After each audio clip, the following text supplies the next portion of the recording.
Hello everyone, so today's video I asked you guys on Instagram if you want to see a review video on this, and you guys really wanted to see it. So here we are. I'm wearing it on my skin right now, and it's the Maybelline Fit Me Fresh Tint over here. This is how it looks like. I picked this up from my nearby Guardian, and this comes with vitamin C, as you can see on the packaging over here, and as well SPF 50 PA+++. I did not know about this, but apparently this is an Asia only item at the moment.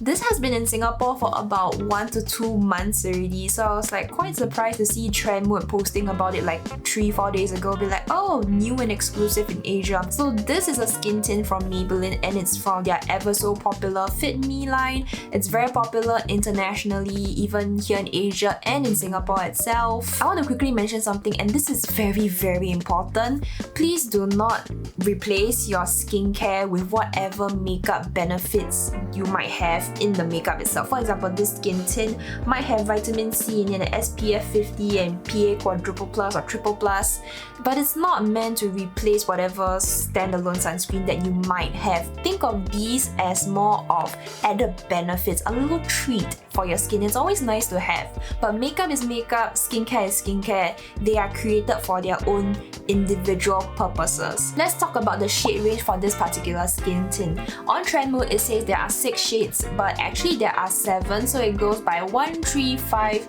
7 and 8 if I am not wrong. On Singapore's Guardian website there is a shade 9, so that's why I say there are 7 shades, and I feel like this is kind of like a little bit of an issue. We're stepping into 2023 really soon. Why is there only 7 shades for a skin tint? I understand that skin tints in general, they are meant to have low coverage, they can cover a wider spectrum of the skin tone, but at the same time, I've watched a couple of Singaporean TikTokers, at best medium tan, medium, around that kind of skin tone, and she bought number 9 and it just nice work for her. So if you're anywhere on the deep dark spectrum, there is literally no shade for you for this particular skin tint. See, the thing is, I know my perfect shade match would be number 3, but I can still kind of get away with the number 1 shade. There is no 0.005, none of that, it's just number 1. This is the lighter shade. I can get away with the lighter shade, and I consider myself light medium. So, and if Maybelline could do the OG Fit Me line so well and so in-depth, why can't they do the same for this particular skin tint? This is another separate issue that I want to talk about like in a whole nother video, but basically, my experience shopping in drugstores across the Asian countries, I realized that the shade range here in Singapore is kind of trash. In Malaysia, in Thailand, it's amazing. When I went to Thailand, the drugstore, the Watsons there, they carry multiple Fit Me shades that I couldn't find in my own physical drugstores here in Singapore. So that's another topic for another day. For your reference, I have normal to dry skin type with slightly bit acne prone, and I also live here in hot, humid, sunny Singapore. As I said earlier, I did pick up the first shade, number 1. I actually knew that number 3 will work for me best because I swatched it out on the back of my head. It fit me just so well, but because recently the Guardian here did a 40% off, so originally this cost $18.19 and eventually after discount it was $11.90. Let me tell you, it was so difficult to get this shade number 1 even because the shelves were wiped clean. This was the last piece of number 1 that I could find, so I knew I had to make do with it. I was a little bit scared, not gonna lie, whether it will work out, but I have it right now. What do you guys think? Of course, there's a little bit of bronzer on my face, but I think it's a decent match actually. The packaging for this particular skin tint comes in a small little squeezy bottle that is rectangular in shape. It's really small, the size of my palm. You get 30 ml of product. This is great for bringing around for travel because you can easily throw it, you won't have to worry for it to break and whatnot have you, and it's rather easy to squeeze out the product.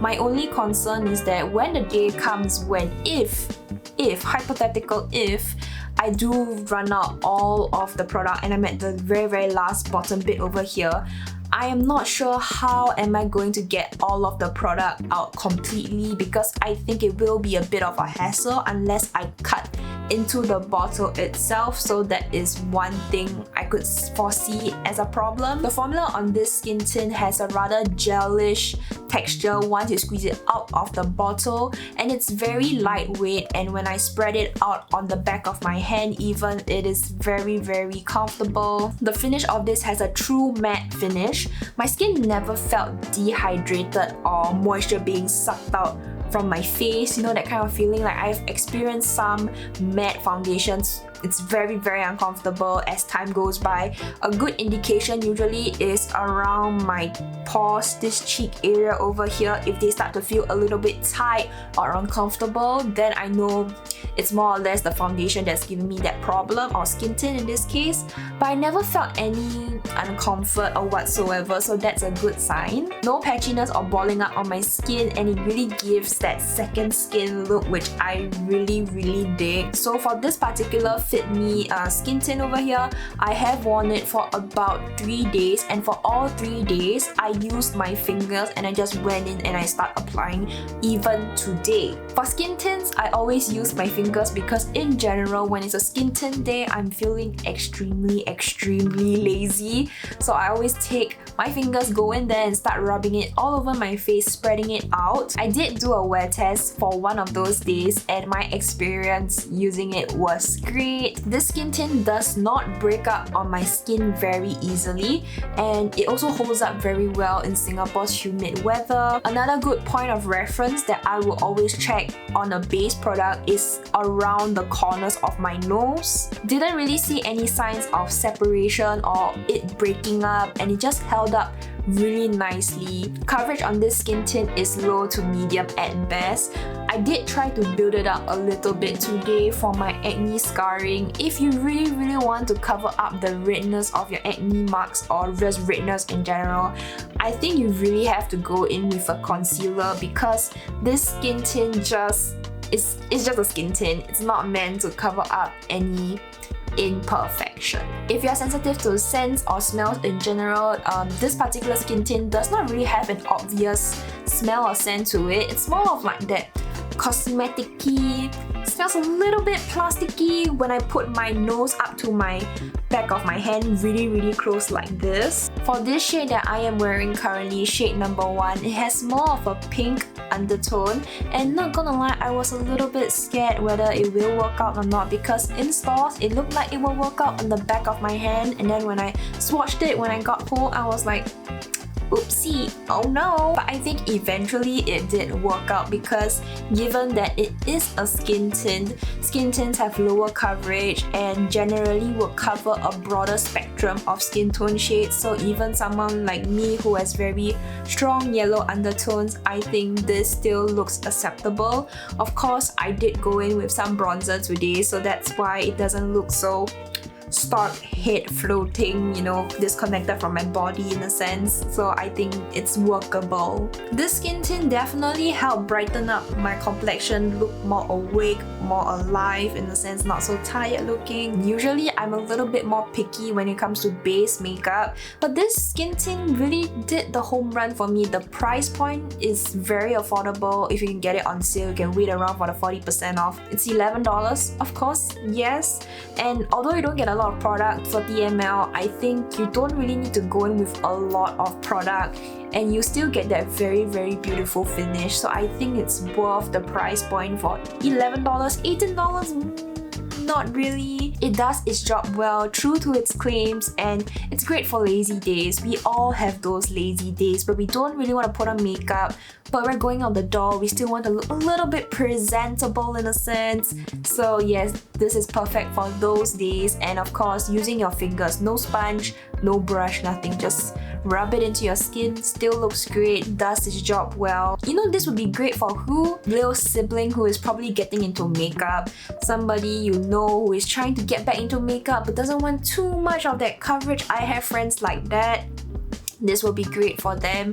I think really the only downside is just the shade range. The color selection is really not that great. I hope Maybelline is able to, you know, work on that a little bit more. But overall, this is actually a very solid drugstore skin tint. And given the hype right now for that clean girl aesthetic and skin tints and whatnot have you, lots of Sephora brands are actually releasing skin tints, and maybe you want to hop onto those type of clean girl skin tint trend, then this is great for a drugstore affordable options. I really have no complaints other than the shade range. The shade range is really Let me know, will you guys be picking up this tint? Have you tried it out in store? Swatch it on the back of your hand? I would love to hear from you guys. And if you are planning on checking out different skin tints and whatnot have you, I did do a video on Rare Beauty skin tint, which is over here. I did do a video on it. I think it's a 3-day wear test and an overall review. I still like that skin tint a lot, by the way. So if you want to see the full in-depth review, go check it out over there.